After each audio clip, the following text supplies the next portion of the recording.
Hello friends, कैसे हैं आप लोग। तो आज का हमारा नया टॉपिक है function of multimedia filter MMF and dual media filter DMF. तो इस वीडियो के थ्रू हम लोग डिटेल से डिस्कस करेंगे कि मल्टीमीडिया फिल्टर हमारा क्या होता है, कैसे वर्क करता है, यानी इसका वर्किंग प्रिंसिपल क्या होता है, या फिर डुअल मीडिया फिल्टर हमारा क्या होता है, कैसे वर्क करता है, यानी इसका वर्किंग प्रिंसिपल कैसे होता है, उसको भी हम लोग डिटेल से डिस्कस करेंगे।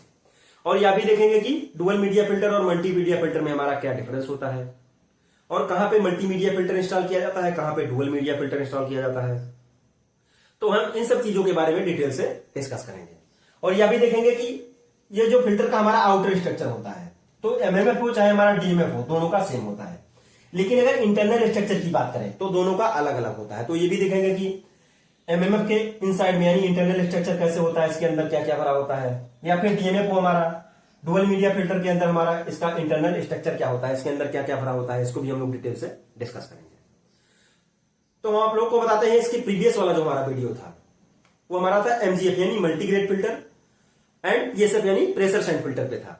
तो उस वीडियो को जो भी लोग नहीं देखे हैं उसका लिंक हम डिस्क्रिप्शन बॉक्स में डाल देंगे, कृपया आप लोग वहां से देख लीजिएगा। क्योंकि अगर उस वीडियो को देखेंगे तो ये टॉपिक आपको अच्छे से क्लियर होगा। क्योंकि जो हमारा फिल्टर का आउटर कंस्ट्रक्शन होता है लगभग सारे फिल्टर का सेम होता है, चाहे हमारा एमजीएफ हो या पीएसएफ हो या एमएमएफ हो या फिर हमारा डीएमएफ हो यानी डुअल मीडिया फिल्टर, चाहे हमारा एसीएफ यानी एक्टिवेटेड कार्बन फिल्टर हो।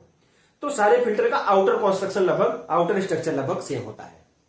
और मीडिया बेड क्या होता है हमारा, सपोर्टिंग बेड क्या होता है हमारा, उसको भी आप लोग इजिली समझ पाएंगे।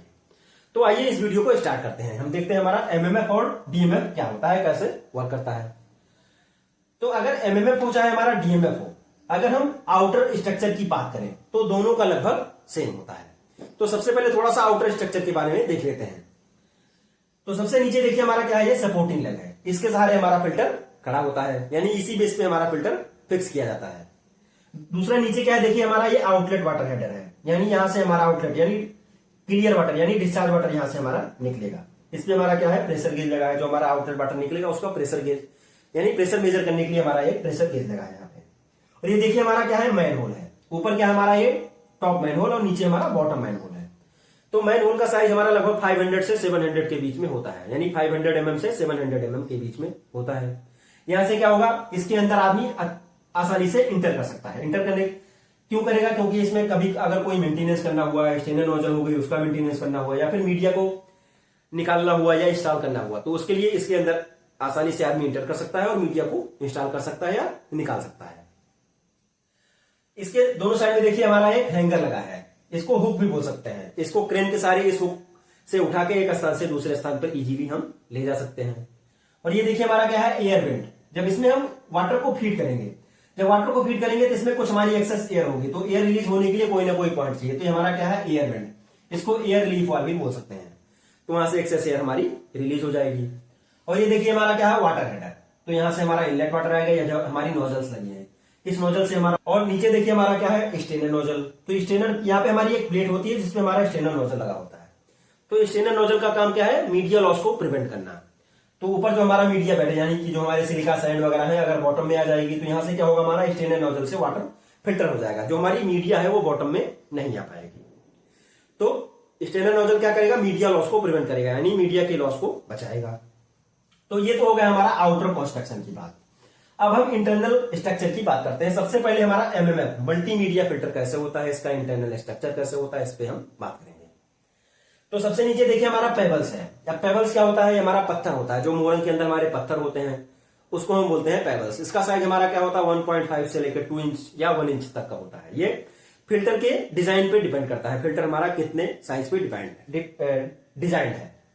तो पेबल्स का साइज हमारा लगभग 1 इंच से लेकर 1.5 इंच तक होता है। उसके ऊपर हमारा क्या होगा, ग्रेबल्स होगा। उसके ऊपर हमारा क्या होगा, यहाँ पे ग्रेबल्स होगा। तो ग्रेबल्स का साइज लगभग 0.5 इंच का होता है। तो ग्रेबल किसको बोलते हैं, अगर हम पत्थर को तोड़ दें यानी कि उसको हम क्या बोल सकते हैं, गिट्टी, तो ये हमारा ग्रेबल्स होता है। ये दोनों क्या होता है, हमारा सपोर्टिंग बेड। जो हमारा पेबल्स होगा और ग्रेबल्स होगा, ये क्या होगा, हमारा सपोर्टिंग बेड होगा। तो सपोर्टिंग बेड का काम क्या है, मीडिया को सपोर्ट प्रोवाइड करना, यानी सपोर्टिंग बेड का काम क्या है, मीडिया को सपोर्ट प्रोवाइड करना।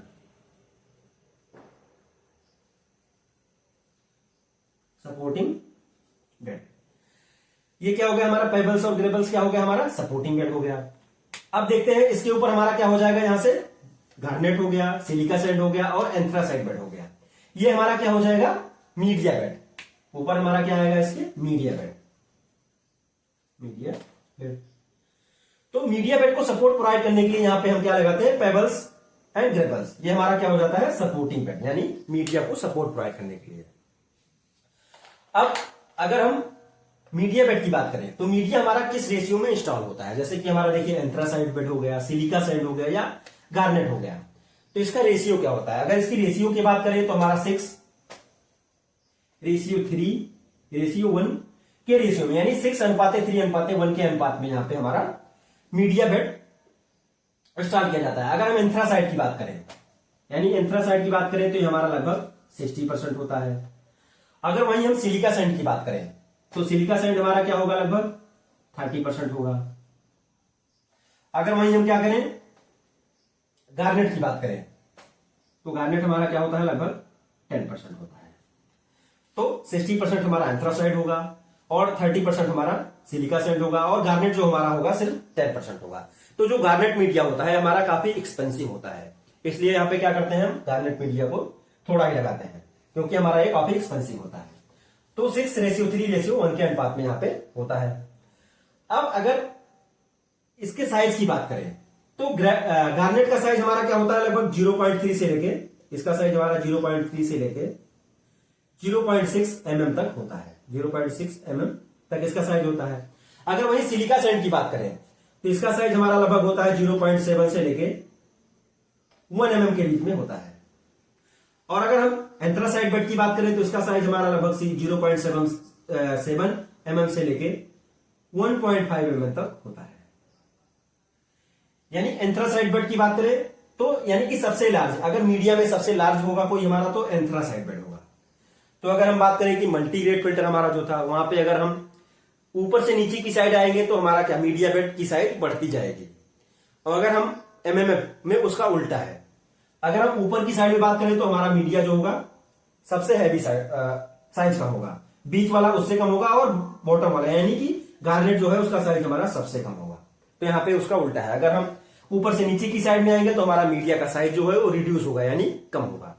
तो ऐसा क्यों होता है, यहाँ पे जो मीडिया हमारा सेट किया जाता है वो स्पेसिफिक ग्रेविटी के हिसाब से सेट किया जाता है। अगर स्पेसिफिक ग्रेविटी की बात करें तो जो हमारा गार्नेट होता है, गार्नेट की स्पेसिफिक ग्रेविटी हमारी लगभग 4.2 के आसपास होती है।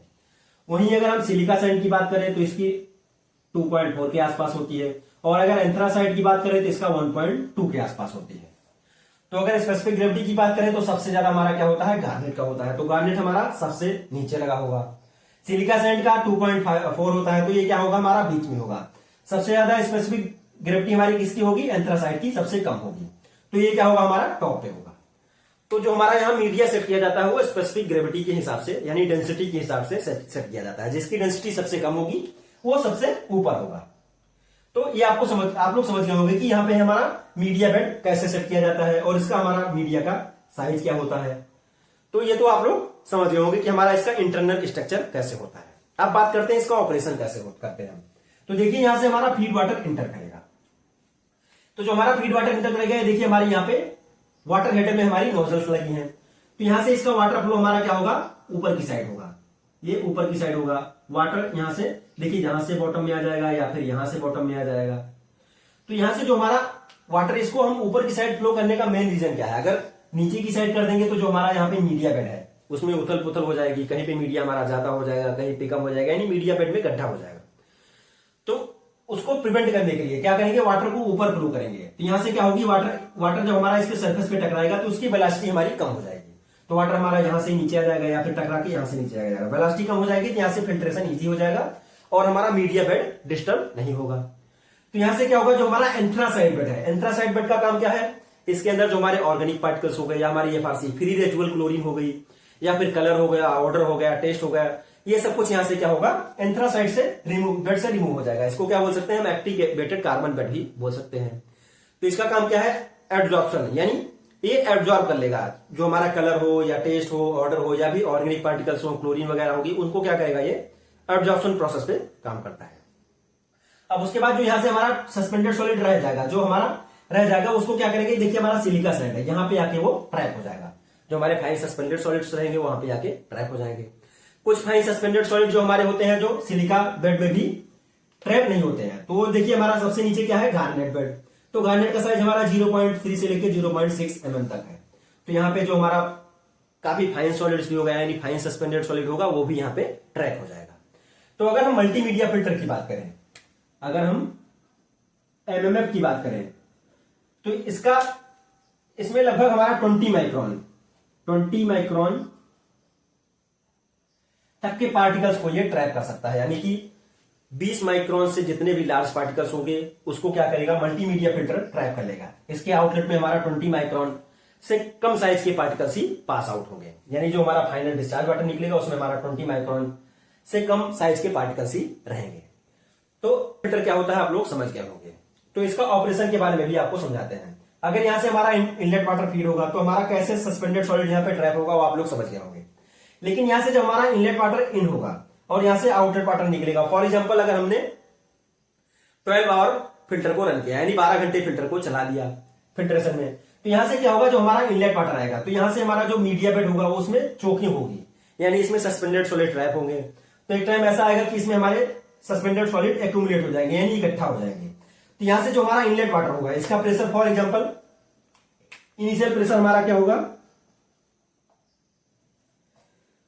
2 kg होगा, फॉर एग्जांपल 2 kg पर सेंटीमीटर स्क्वायर। तो फॉर एग्जांपल हमारा यहां से इनिशियल प्रेशर क्या होगा, 2 kg पर सेंटीमीटर स्क्वायर होगा। तो यानी कि 12 घंटे फिल्टर चलने के बाद यानी 12 घंटे फिल्ट्रेशन होने के बाद इसका प्रेशर हमारा इंक्रीज हो जाएगा। फॉर एग्जांपल हमारा 2.5 kg हो जाएगा। तो इनिशियल टाइम में हमारा आउटर प्रेशर फॉर एग्जांपल कितना था, 1.5 kg। उसके बाद हमारा 12 घंटे के बाद आउटलेट प्रेशर कितना हो जाएगा, यहां से 1 kg। तो इनलेट प्रेशर हमारा क्या हो जाएगा, 0.5 बढ़ जाएगा। तो यहां से देखिए अगर हम डेल्टा प्रेशर निकालेंगे तो 2.5 माइनस 1, यहां से डेल्टा प्रेशर हमारा कितना आ जाएगा, 1.5 डेल्टा पी। तो यानी कि यहां पे इनिशियल टाइम पे अगर हमारा प्रेशर क्या होगा, 2 kg होगा और 12 घंटे चलने के बाद प्रेशर कितना हो जाएगा, 2.5 kg हो जाएगा। यानी कि 0.5 kg हमारा प्रेशर इंक्रीज हो जाएगा। जब हमारा प्रेशर इंक्रीज होगा तो इससे पता चलेगा कि फिल्टर हमारा चोक हो रहा है। तो उस केस में क्या करेंगे, देखिए यहां से हम रिवर्स फ्लो करवाएंगे। यहां से हमारा एक बैकवाश लाइन होगी, यहां से क्या करेंगे, वाटर को हम रिवर्स फ्लो करेंगे। जो इसमें हमारे सस्पेंडेड सॉलिड एक्यूमुलेट होंगे वो यहां से क्या होगा, फ्लश आउट हो जाएगा, यहां से रिमूव हो जाएंगे। उसके बाद क्या करेंगे, इसमें हम एयर स्कोरिंग भी कर देते हैं यानी एयर स्क्रबिंग करेंगे। तो यानी कि इसके अंदर जो हमारी मीडिया है इसके सराउंडिंग में जितने भी हमारे सस्पेंडेड सॉलिड चिपके होंगे या रहेंगे बच जाएंगे वो भी यहां से स्क्रब हो जाएगा। उसके बाद क्या करेंगे, हम इनलेट वाटर को यहां से हम रिंस कर देंगे। कुछ टाइम के लिए वाटर फिल्टर बेड में हम वाटर को फ्लो करवाएंगे इनसाइड से और उसको क्या करेंगे, हम ड्रेन कर देंगे, फ्लशिंग कर देंगे उसकी। तो मीडिया बेड हमारा जो उथल पुथल हुआ होगा फिर से सेट हो जाएगा। तो यानी कि पहले उसको हम बैकवाश करेंगे, फिर एयर स्क्रबिंग करेंगे, उसके बाद फिर से हम रिंस कर देंगे। तो फिर से हम क्या हो जाएगा, हमारा फिल्टर रेडी हो जाएगा। फिर से हम उसको चलाएंगे तो हमारा इनलेट प्रेशर 2 kg ही आएगा। तो ये तो हो गया हमारा इसका ऑपरेशन कैसे करना है, कैसे पता चलेगा कि हमारा फिल्टर चोक हुआ है कि चोक नहीं हुआ है। अब बात करते हैं हमारा डीएमएफ यानी डुअल मीडिया फिल्टर की। तो डुअल मीडिया फिल्टर की बात करें तो हमारा आउटर कंस्ट्रक्शन तो लगभग सेम होगा और इसमें जो हमारा सपोर्टिंग बेड होता है, सपोर्टिंग बेड भी हमारा सेम होगा, चाहे हमारा डीएमएफ हो चाहे हमारा एमएमएफ हो। और अगर मीडिया बेड की बात करें तो हमारा डिफरेंट होगा। ये देखिए हमारा क्या है, डुअल मीडिया फिल्टर यानी कि डीएमएफ। इसमें हमारा सिर्फ 2 टाइप का ही मीडिया होगा। तो इसमें क्या होगा, हमारा गार्नेट, फॉर एग्जांपल हमारा इसमें गार्नेट नहीं होगा, सिर्फ हमारा क्या होगा, यहाँ पे यहां से यहां तक सिलिका सैंड होगा। फिर यहाँ पे हमारा क्या होगा, एंथ्रासाइट बेड होगा। तो एंथ्रासाइट बेड और सिलिका सैंड का क्या काम होता है आप लोग अच्छे से समझ गए होंगे। और अगर हम डीएमएफ की बात करें तो एमएमएफ क्या होता है, हमारा लगभग 20 माइक्रोन तक के पार्टिकल्स को ट्रैप करता है। वहीं अगर हम डीएमएफ की बात करें तो डीएमएफ जो हमारा होता है लगभग 40 माइक्रोन